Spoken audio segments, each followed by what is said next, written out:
So, oh, fudge. Am I ever gonna get away from Velma?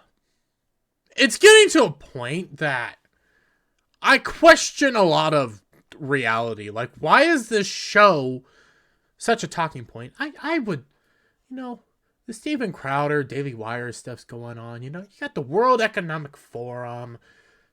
Well, that's all political, and don't really talk politics on my channel, no, do I? Oh, well. No, I'm talking Velma. Because I don't... It's so weird. We have Velma and The Last of Us going on. And when it comes to The Last of Us news, outside of a handful of things, they're very hush-hush on what's going on over there. Which, well, is to be expected. Numbers came out, whatever. That's not the point here. We're talking Velma. We're talking Velma. And also, I just don't care about The Last of Us that much. Velma, 6%. 2 days ago, we had, a day ago. 2 days ago for you, a day ago for me. Episode 3 and 4 came out. I watched them, I reviewed them. Go check them out. I'll have some of them linked down on this at the end of the show.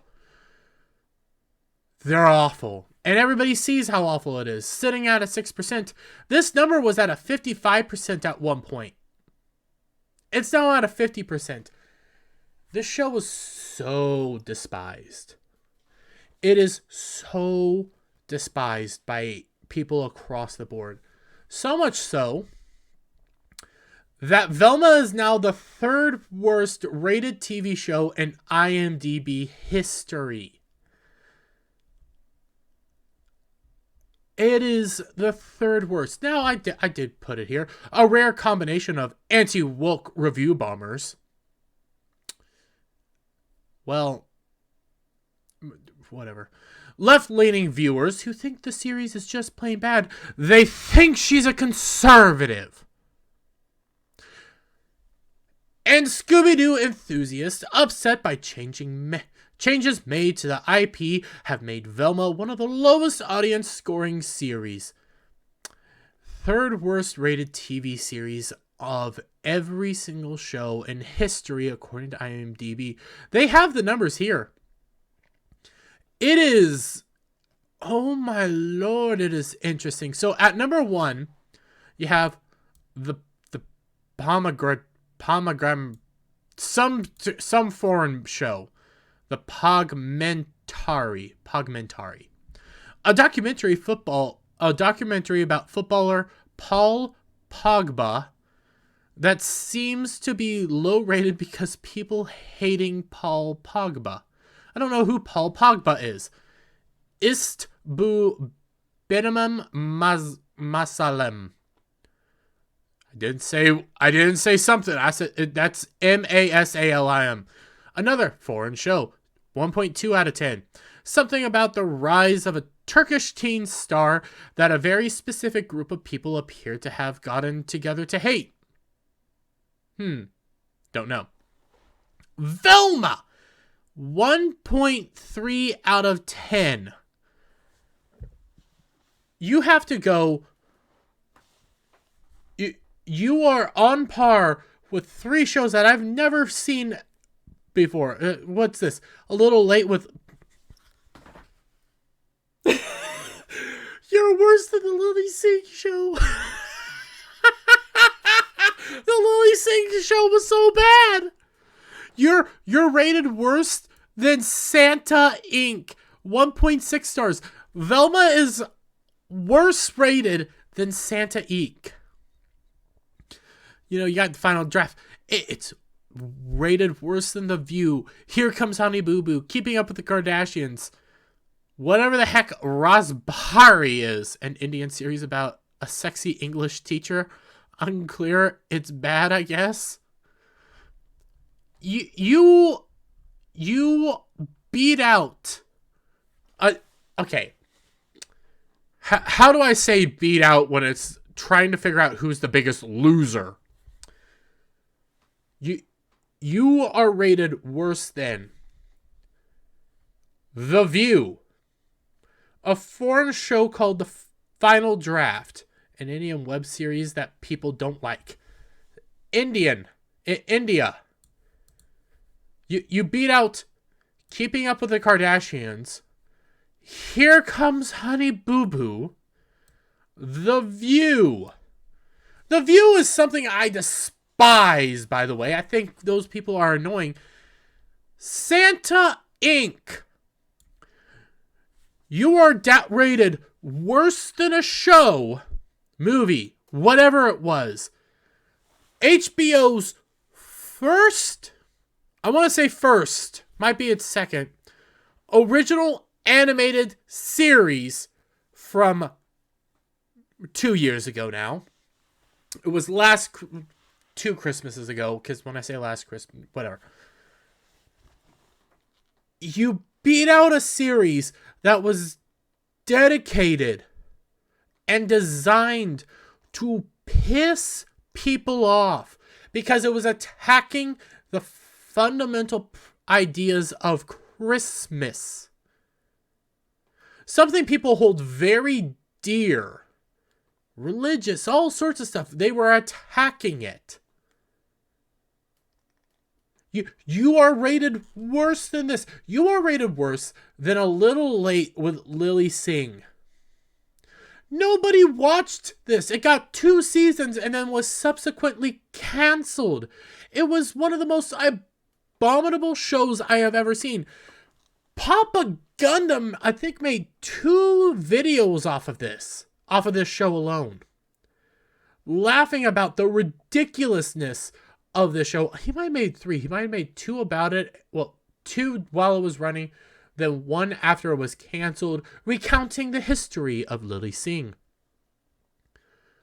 A late night TV show so awful that they had a whole moment where she's dancing while, I'm trying to remember this. I could be getting this backwards. I believe Lily Singh is dancing while Brie Larson is singing. That's something that happened on that show. Flip it around, that might have also been happened. That happened on the Late Late with Lily Singh show. You beat out some of the worst shows in American history. In modern America, you beat out that to make it to one of the worst rated shows ever. And it's not a surprise, really. It's not, because I watched this, I watched this all, and I'm gonna read a snippet real quick. This is some of the creators and characters coming out and talking about the show. And in it, they talk about some weird stuff that shows that they don't really, they get the base idea of some of the characters. The base idea. But they don't know the characters. They didn't know them to begin with. And they went in originally wanting to do their own thing, but they had to use somebody else's IP. But I'm going to make sure my audio is on real quick. I saw this. And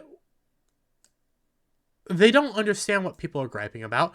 They love what they did. They're defending it in this interview. This is from yesterday. And it's insane. Some feathers got ruffled about the shading of Velma. It wasn't the shading of Velma. It was, we'll just come here, the blatant insertion of Mindy Kaling. And her backstory, but that's such a minor part of all of the No, it's Mindy Kaling. Stories that you're telling here. Like, it obviously factors into her lifestyle, but it's not, it's not leading it. Yes, it is. Yeah, it's interesting. Her identity is a big part of what people have been talking about before they've seen the show. Because it's you. It's you, Mindy. Oh, but it's not a big part of her storytelling. Yes, it is. Yes, it literally is. In her life, this is a character. She's so iconic and the original series is so amazing, and we have really diverse cast, but it's not a show that's sort of hinged on their identity. Doesn't hinge on their identity. Well, let's go through it real quick. Well, who's Fred?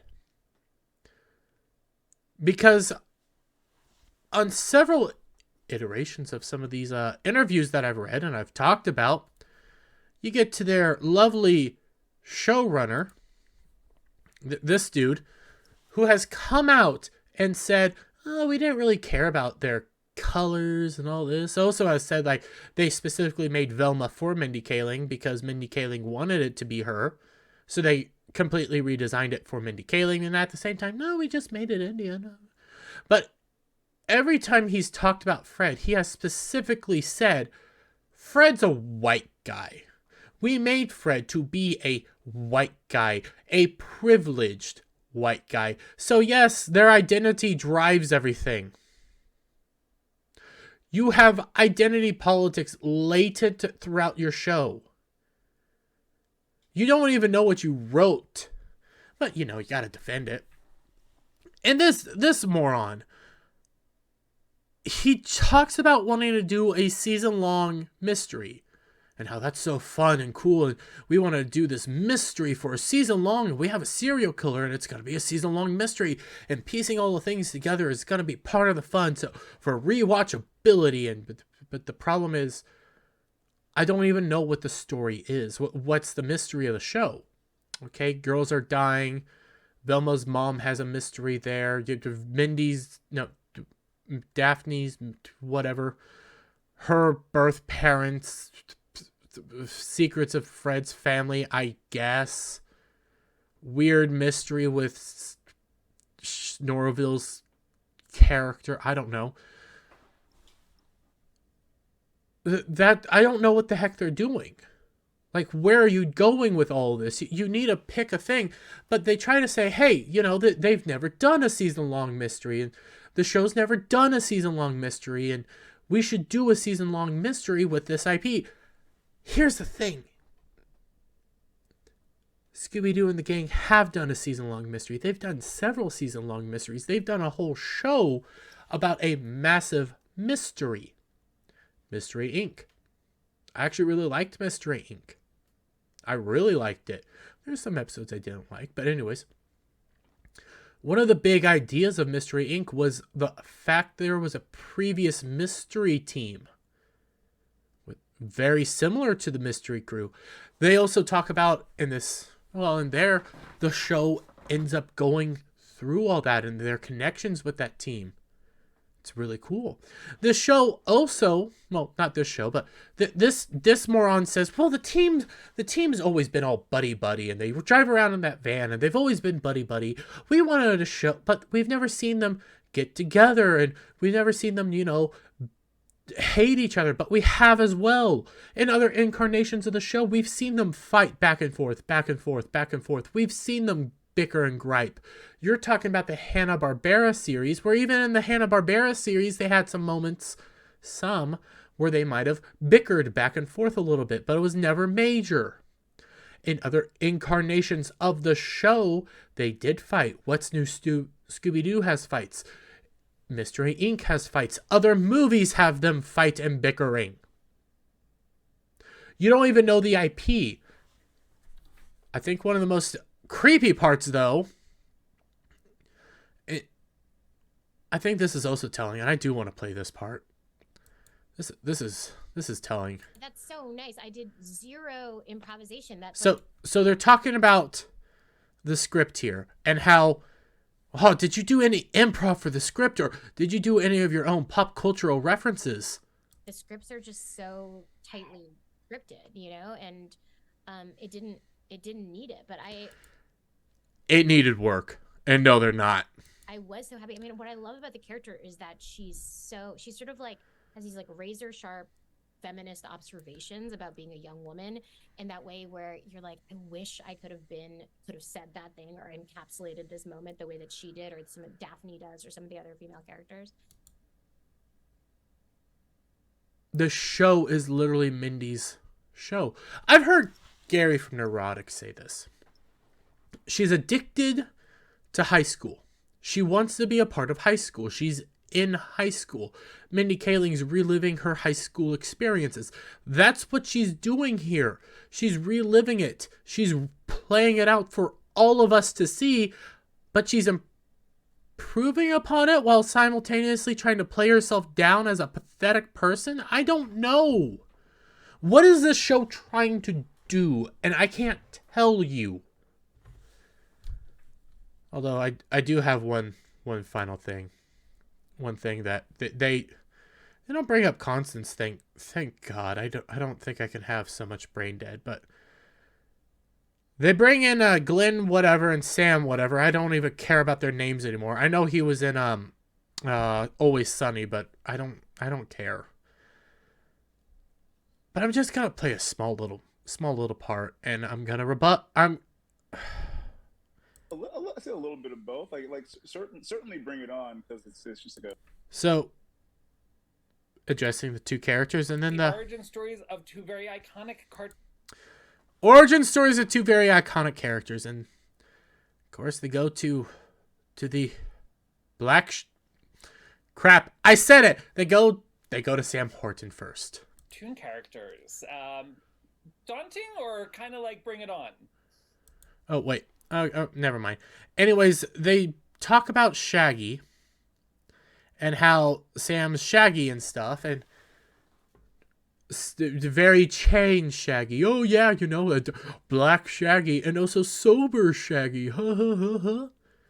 The thing is, though, they never talked about Shaggy being a pothead.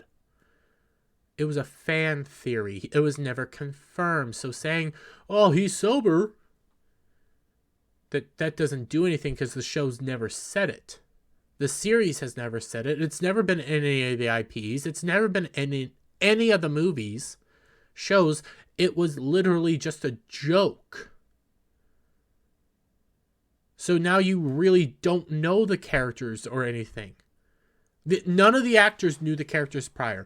None of the actors knew anything about it. When Glenn talks about Fred and why he makes his voice a little higher tone when he's talking about it, when he's playing him, he said, "Oh, well, I did that to make him more immature, weaselly, and kind of pathetic."